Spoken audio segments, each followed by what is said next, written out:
প্রথমবার মেডিকেল ভর্তি পরীক্ষায় ফেল করতে করতে মাত্র 42 পেয়ে পাশ করেছিলাম। ঢাকা বিশ্ববিদ্যালয় ভর্তি পরীক্ষায় বায়োলজিতে আমি -1.25 পেয়েছিলাম। ঢাকা বিশ্ববিদ্যালয় এখনও আমার কাছ থেকে বায়োলজিতে মার্কস পাই। আমি বায়োলজিকে এতই অপছন্দ করতাম, আমি কলেজ লাইফে বায়োলজি বই কিনি নাই। বায়োলজি বই কিনা ছাড়াই আমি স্যারদের নোট জোগাড় করে কলেজ লাইফ পার করেছি। সেই আমি দ্বিতীয়বার ভর্তি পরীক্ষায় শুধুমাত্র মেডিকেল ভর্তি পরীক্ষার ফর্ম তুলেছি এবং আরটিডিএসে ভর্তি হয়েছি। আমি প্রথমবার মেডিকেল ভর্তি পরীক্ষায় মাত্র 42 পেয়েছিলাম। সেই আমি দ্বিতীয়বার মেডিকেল ভর্তি পরীক্ষায় 82.5 পেয়ে সিলেট এম.এ.জি. ওসমানী মেডিকেল কলেজে ভর্তির সুযোগ পেয়েছি। মাঝে মধ্যে যখন আমার কাছে জুনিয়ররা জিজ্ঞাসা করে, ভাই এখন থেকে শুরু করলে পারবো কিনা, সত্যি কথা বলতে আমার মনে মনে একটু হাসি পায়। কারণ আমি যেই অবস্থা থেকে উঠে এসেছি, আমি কলেজ লাইফে বায়োলজি বই কিনি নাই। আমি বায়োলজি বই কিনেছি সেকেন্ড টাইম প্রিপারেশনের সময়। সেখান থেকে আমি উঠে আসতে পারলে কেন তোমরা পারবে না? আমার খুব হাসি পায় যখন কেউ জিজ্ঞাসা করে যে আমি এখন থেকে শুরু করলে পারবো কিনা। রাতুলুর প্রথম কোশ্চেনটা তোরে আমি আসলে করি, যেটা আসলে আমার মনে হয় যে অডিয়েন্সদেরও জানার আগ্রহ, যে এই যে তোর কাছে ঢাকা বিশ্ববিদ্যালয়ে যে বায়োলজিতে যে মার্কস পাও না, উল্টা আরো -1.25, তুই এই ঋণটা ঢাকা বিশ্ববিদ্যালয়ের ঋণটা তুই কেমনে শোধ করবি? ভাই আমি ফার্স্ট টাইম যখন ঢাকা বিশ্ববিদ্যালয়ে ভর্তি পরীক্ষা দিই, বায়োলজিতে -1.25 পাই। মানে ঢাকা বিশ্ববিদ্যালয় আমার থেকে 1.25 মার্কস এখনো পায়। তো আমি চিন্তা করেছি, যদি আল্লাহ তাআলা আমায় ভালো একজন ডাক্তার করেন, তো আমি ডাবিয়ান কারো কাছ থেকে আমার কোনো ফিস রাখবো না, তাদেরকে আমি ফ্রি চিকিৎসা দিব। তো এভাবেই আমি চিন্তা করেছি, তারা যেহেতু আমার থেকে মার্কস পায়, তো আমি এটার প্রতিদান দেব। আচ্ছা, এটা খুব চমৎকার একটা চিন্তা। আসলে সত্যি কথা, এত ম্যাচিউর চিন্তা মনে হয় আমার নিজেরও আসতো না আসলে তোর জায়গায় থাকলে। আচ্ছা, দ্বিতীয় যে পোর্শনটা, তুই তো এনডিসিতে আমারই জুনিয়র ছিলি কলেজে। তো নটরডেমে থাকার সময় আমি যতটুকু জানি, তুই আমাদের আরটিডিএস যখন কোর্সে ছিলি, তুই বারবার হচ্ছে যে ইঞ্জিনিয়ারিং এর মনে হয় প্রিপারেশন, মানে তুই বলছিলি যে আগের বার তুই ইঞ্জিনিয়ারিং প্রিপারেশন নিছিলি। তো কি কারণে হঠাৎ করে সেকেন্ড টাইমে যেই তুই বায়োলজি বই পর্যন্ত কিনিস নাই, মানে এইচএসসি তে থাকতে এতটাই বায়োলজি বিদ্বেষ ছিল মনের ভিতরে, কি মনে করে তুই সেকেন্ড টাইম প্রিপারেশন হঠাৎ করে হচ্ছে মানে মেডিকেলের দিকে চলে আসলি? আমি কখনো ডাক্তার হতে চাইতাম না ছোটবেলায়। তো আমার চিন্তা ভাবনা শুরু থেকেই ছিল যে আমি ডাক্তার হব না, তো ইঞ্জিনিয়ারিং প্রিপারেশন নিব। কলেজ লাইফের শুরু থেকে আর কি আমি ইঞ্জিনিয়ারিং প্রিপারেশন নিয়েছিলাম। কিন্তু আমার চিন্তা ভাবনা চেঞ্জ হয় যখন আমি ফার্স্ট টাইম প্রিপারেশন শুরু করি। আমাদের অ্যাডমিশন ফেজ শুরু হয়, তখন আমার আম্মু অসুস্থ হয়ে পড়ে। তো আম্মুর অসুস্থতার সময় আমি তখন আম্মুর সাথে হাসপাতালে থাকি। আম্মুর অপারেশনের সময় যখন ওটিতে নিয়ে যাই, তখনই আর কি আমার লাইফটা 180 ডিগ্রি অ্যাঙ্গেলে চেঞ্জ হয়ে যায়। তখনই আমি নিজের ভিতরে একটা রিগ্রেট কাজ করা শুরু করে, যে আমি যদি ডাক্তার না হই তাহলে তো আমার আম্মু আব্বু অসুস্থ হবে, তখন আমার অনেক রিগ্রেট হবে। এই চিন্তা থেকেই আর কি আমার ইঞ্জিনিয়ারিং থেকে লাইফের গোল চেঞ্জ হয়ে ডাক্তারিতে আসা। তখন আমি আমার বায়োলজির এত বাজে অবস্থা, এত এত আমার খারাপ রেজাল্ট বায়োলজিতে, তো তখন আমার সাহস হয় নাই ফার্স্ট টাইমে ডিরেক্ট মেডিকেল প্রিপারেশন নেওয়ার।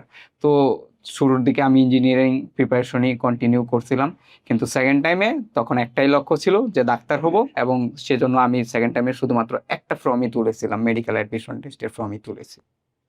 আচ্ছা, তো একটা পিছনে একটা সুন্দর একটা ঘটনা। তো তুই যখন তাহলে শুরু করছিলি প্রিপারেশন নেওয়া, যেটা তুই বললি যে বায়োলজির অবস্থা খুব খারাপ, বইটা পর্যন্ত কিনিস নাই, যেটা তোর আসলে ঢাবি রেজাল্টও আমরা দেখছি পরে। তো তুই কিভাবে আসলে এই যে সেকেন্ড টাইম একটা মেডিকেল জার্নি, যেখানে মানুষ সাধারণত 2 বছর পরেও কিন্তু অনেকে চান্স পায় না, যে সে ফার্স্ট টাইমও মেডিকেল প্রিপারেশন, সেকেন্ড টাইমে মেডিকেল প্রিপারেশন, রেজাল্ট দেখা গেছে তার আসে নাই, সরকারি মেডিকেলে চান্স পায় নাই, সেই জায়গায় তুই সেকেন্ড টাইমে এত বিশাল গ্যাপ ছিল তোর বায়োলজির, সেইটা কিভাবে কাভার করে আবার এত ভালো মার্কস পেয়ে তুই সিলেট মেডিকেলে চান্স পেলি? সেকেন্ড টাইম জার্নিটা যদি একটু আমাদের সাথে শেয়ার করতি সবার উদ্দেশ্যে। হ্যাঁ, আমি মূলত সেকেন্ড টাইম জার্নি শুরু করি, প্রথমেই আমার লক্ষ্য একটাই ছিল যে আমি ডাক্তার হব, এর বাইরে আমি কিছু হব না। তো আমি এটাতেই ফোকাস দিয়েছিলাম। এর জন্য আমি কলেজ লাইফে বই কিনি নাই, বায়োলজি বই কিনি নাই। তো সেকেন্ড টাইমে এসে আমি বায়োলজি বইটা কিনে আমি শুরুতেই আরটিডিএস এর কোর্সে ভর্তি হয়ে গেছিলাম। ওইখান থেকেই আর কি আমার বায়োলজির যে দুর্বলতা ছিল, আমি রিজভি ভাই ক্লাস করেছিলাম, তো রিজভি ভাইয়ের ক্লাস করে আমি বায়োলজির দুর্বলতাটা মোটামুটি কাটাই। দুর্বলতা কাটানোর পর, যেহেতু আমি ক্লাস করছি, ক্লাস মেডিকেল স্ট্যান্ডার্ড ছিল একেবারে, তো ওইখান থেকে আমি বুঝতে পারতাম যে মেডিকেলে আমার কোনটা লাগবে কোনটা লাগবে না, যেটা মেডিকেলে চান্স পাওয়ার জন্য সবচেয়ে বেশি গুরুত্বপূর্ণ।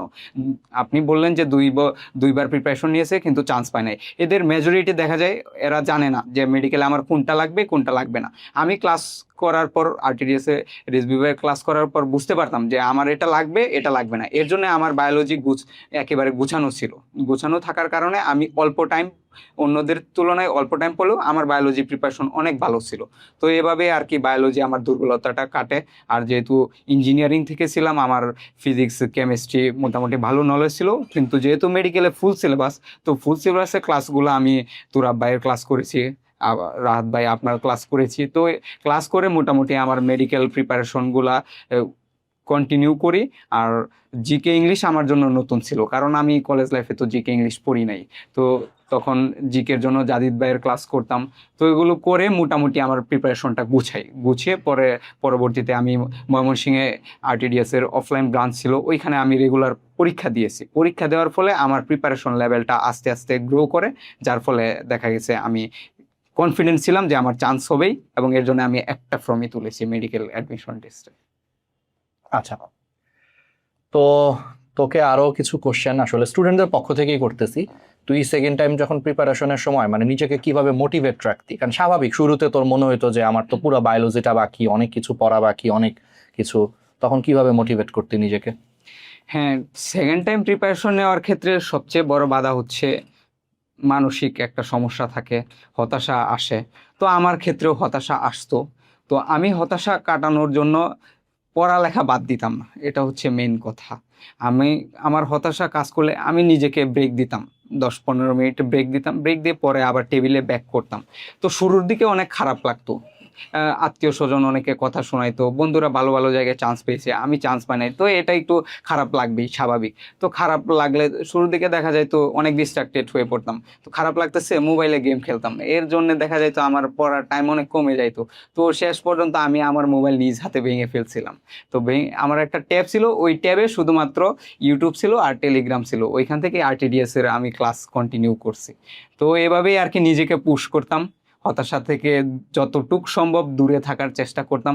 তারপরেও সেকেন্ড টাইমারদের এটা কমন ইস্যু যে হতাশ হয়ে পড়ে। তো হতাশ হলে আমি নিজেকে একটু ব্রেক দিতাম, ব্রেক দিয়ে আবার শুরু করতাম। কখনো একেবারে পড়ালেখা হতাশ হয়েছি 10-15 দিন ভরা আমি বই ধরি নাই, এমন হয় নাই। যেদিন আমি হতাশ হয়েছি ওই দিন হয়তো একটু কম পড়ছি, কিন্তু পড়ছি, পড়ার টেবিলে ছিলাম। তো এভাবেই আর কি জার্নিটা কমপ্লিট করি। তো আল্লাহ তাআলা সহায় ছিলেন, এর জন্য আর কি এত বেশি হতাশ হই নাই যেন একেবারে প্রিপারেশন খারাপ হয়ে যায়। তো এইভাবেই আর কি প্রিপারেশনটা কমপ্লিট হয়েছে, এবং আল্লাহ তাআলার অশেষ রহমতে চান্সও পেয়ে গেছিলাম। আলহামদুলিল্লাহ। আচ্ছা, ফার্স্ট টাইম বা সেকেন্ড টাইম যারাই মেডিকেল প্রিপারেশন নিচ্ছে, স্টুডেন্টদের মধ্যে দেখা যায় কি যে মানে ওরা আসলে অল্পতেই আসলে এই যে যেটা বলতেছিলাম যে হতাশ হয়ে যায় আসলে। আর তুই তো সেই জায়গায় একদম খাদের কিনারা থেকে আমরা বলবো যে ওইখান থেকে তুই উঠে এসে কামব্যাক করে সিলেট মেডিকেলে চান্স পাইছিস।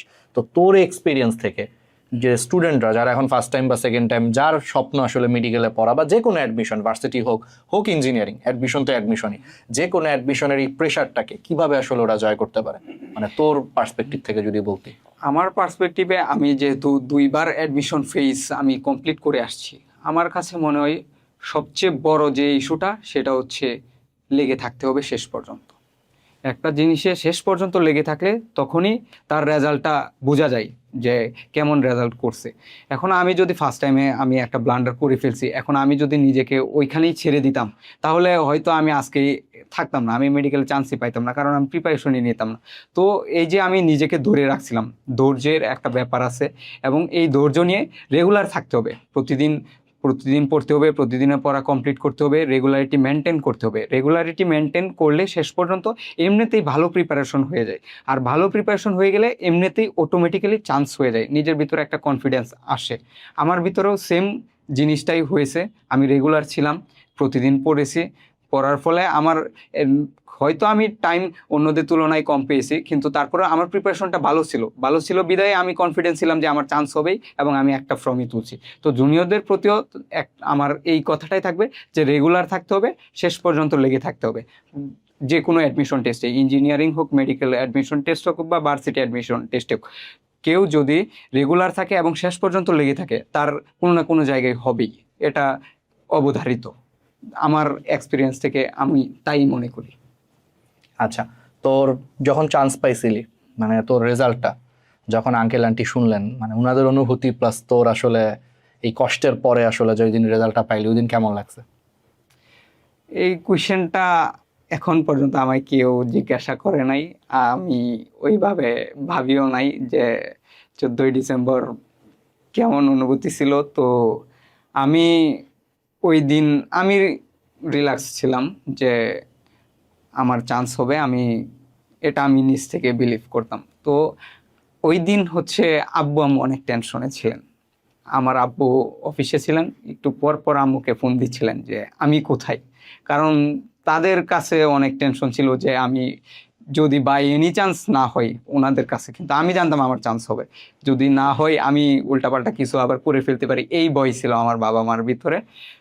তবে আমি ওই দিন গেম খেলছি, যেহেতু অনেক দিন গেম খেলি নাই, সারাদিন আমি গেম খেলছি রেজাল্টের আগ পর্যন্ত। যখন রেজাল্টটা পেলাম আমার ছোট ভাইকে দিয়ে, মোস্ট জুনিয়র ছোট ভাই, ওর এখন মাত্র 7 মাস বয়স, তো ওর হাত দিয়েই আমি আমার রেজাল্টটা ওপেন করি। 3বার ওপেন করি, কিন্তু 3বার রেজাল্ট আসে নাই। কেন আসে নাই? কারণ আমি সবগুলো স্মল লেটার দিছিলাম, আমার তখন ওই সেন্স নাই যে সবগুলো ক্যাপিটাল লেটার হবে। তো 3বারে ক্যাপিটাল লেটার দিলাম এবং দেখলাম যে আলহামদুলিল্লাহ সিলেট এমএজি ওসমানী মেডিকেল কলেজে চান্স পেয়েছি। চান্স এটা দেখে আমি নফল নামাজ পড়েছি, নামাজ পড়ে আমার বন্ধুরা ফোন দিয়েছিল, তো ওরা বাইরে ডাকছিল, যে পরে বাইরে গিয়ে সবাইকে জানালাম, আত্মীয় স্বজন অনেকে খুশি হলো। বিশেষ করে আমার আম্মুর রিয়াকশনটা আমি দেখতে পারছিলাম, কারণ আমার বাবা মার ইচ্ছে ছিল যে আমি ডাক্তার হবো, কোনোদিন আমায় প্রেশার দেয় নাই। তো ওই মোমেন্টটা দেখার পর আমার রিয়েলাইজেশন হয়েছে যে যদি আমি ফার্স্ট টাইমে অনেক ভালো জায়গায়ও চান্স পাইতাম, ইঞ্জিনিয়ারিংয়ে বুয়েটে চান্স পেলেও হয়তো আমি আমার বাবা মাকে ওই দিন যেই খুশিটা দেখতে পাইছি এই খুশিটা হয়তো আমি দেখতাম না। তো এটা আমার জীবনের সবচেয়ে খুশির একটা দিন, যেটা হয়তো আমি কোনোদিন ভুলবো না। ওই মোমেন্টটা আমি কোনোদিন ভুলবো না, যখন রেজাল্ট পাওয়ার পর আমি আমার মার দিকে তাকাইছিলাম, ওই মোমেন্টটা আমার সারা জীবন মনে থাকবে। না এটা আসলেই, এবং পিছনে একটা ছবি, আসলে এটা স্টুডেন্টরা হয়তো অনেকেই মুভিটা দেখছে, আসলে 12th ফেল। আমরা এই ব্যাকগ্রাউন্ডটা আসলে রাখছি মূলত এই কারণে যে তুই আসলে ঢাবিতে বায়োলজিতে -1.25, মানে এটা ফেইলও বলা যায় না, এটা আসলে মাইনাস, মানে আসলে মানে ফেইলের থেকেও বড় ফেইল আসলে, সত্যি কথা। তারপরে মেডিকেলও হচ্ছে ফেল করতে করতে 40-এ পাস, হয়তো কোনোভাবে 42 পেয়ে গেছিস, বাট এই যে অনেকটা এই যে মুভির 12th ফেইলের মতো বাস্তব জীবনের যে একটা ফেইলিয়ার থেকে যে আসলে কামব্যাক করা, এর জন্য আসলে আমার কাছে লাগে যে এই ভিডিওটা আসলে স্টুডেন্টদেরকে অনেক ইন্সপায়ার করবে, এটা আমরা আশা রাখি। ছবিটা এই জন্য আমরা আসলে পিছিয়ে দিয়ে রাখছি। আর এই তো তাইলে তোর জন্য অনেক দোয়া থাকবে। আর এই ভিডিওতে অনেকেই হয়তো ভাবতে পারেন আমি কেন তুই করে বলতেছি, কারণ আমাদের স্টুডেন্ট ছিল, এখন আমাদের ছোট ভাই, মানে একই প্রফেশনের ছোট ভাই মেডিকেল স্টুডেন্ট, এখন আগে স্টুডেন্ট ছিল আমাদের, এই জন্য হয়তো ছাত্র শিক্ষক সম্পর্ক, এই জন্য আমরা আসলে তুই করে বলতেছি। তো এই ভিডিওতে আমি লাস্টে আসলে একটু খোলাসা করলাম। আর সবাই হচ্ছে আমাদের স্টুডেন্টের জন্য দোয়া করবেন, ও যাতে অবশ্যই একজন ভালো মানুষ হতে পারে, রাতুলুর একজন ভালো মানুষ হতে পারে, একজন ভালো ডাক্তার হতে পারে, দেশ এবং সমাজের যাতে অনেক উপকার করতে পারে, ওর মাধ্যমে অনেক উপকৃত হয়, এটার জন্য অবশ্যই আপনারা দোয়া করবেন। এবং যারা এই ভিডিওটা দেখছেন বা স্টুডেন্ট যারা দেখছো, তারা এই রাতুলের ভাইয়াকে দেখে হচ্ছে অনুপ্রাণিত হও, যেরকম খাদের কিনারা থেকেও ঘুরে আসা যায়। 12th ফেলিয়ার মুভিটা শুধু আসলে মুভি না, বাস্তব জীবনেও যেরকম 12th ফেলিয়ারের মতো মেডিকেল অ্যাডমিশনের যে একজন রাতুলুর ভাই আছে, এটা দেখে ইন্সপায়ার্ড হয়ে পড়তে বসো। ইনশাল্লাহ স্বপ্ন আসলে আকাশ ছোঁয়া হইলেও যদি তোমার এফোর্ট, তোমার পরিশ্রম যদি সেই লেভেলের যদি হয়, ইনশাল্লাহ তুমি অনেক ভালো করবা। তো ধন্যবাদ সবাইকে। রাতুলুর যদি লাস্টে যদি কিছু বলতে চাস। আমার একটাই পরামর্শ থাকবে, প্রতিদিনের রুটিন প্রতিদিন ফলো করতে হবে। হ্যাঁ, মাঝে মধ্যে রুটিন ফলো করা সম্পূর্ণ হয়ে ওঠে না, তো সেক্ষেত্রে হতাশ হওয়া যাবে না। যদি হতাশ হয়ে আমি পড়ালেখা ছেড়ে দিই তাহলে তো আর পড়ালেখা আগাবে না। তো হতাশ না হয়ে নিজেকে ধরে রাখতে হবে, পড়ার টেবিলের সময় দিতে হবে, রেগুলারিটি মেনটেন করলে ভালো প্রিপারেশন হবে, আর ভালো প্রিপারেশন হলে ভালো জায়গায় চান্স হবে। এটা প্রসেস, এই প্রসেসে থাকতে হবে। তো সবার জন্য শুভকামনা রইল, আমার জন্য সকলের কাছে দোয়া চাই। আমি যে উদ্দেশ্যে ডাক্তারি প্রফেশনে এসেছি, একজন ভালো ডাক্তার হতে পারি, মানুষের পাশে যেন থাকতে পারি, তো সকলের কাছে দোয়া চাই। আর একটা কথাই বলবো, ভাইরাস ভাইরাসই, আরটিডিএস আরটিডিএসই। আরটিডিএস আমার পাশে ছিল বলেই হয়তো আজকে আমি এই জায়গায় আসতে পেরেছি। তো আরটিডিএস এর সকলের প্রতি আমার কৃতজ্ঞতা, তারা আমার পাশে ছিল, আমার টাফ সিচুয়েশনে পাশে ছিল বিদায়ী আজকে আমি রাতুল এখানে আসতে পেরেছি। ধন্যবাদ।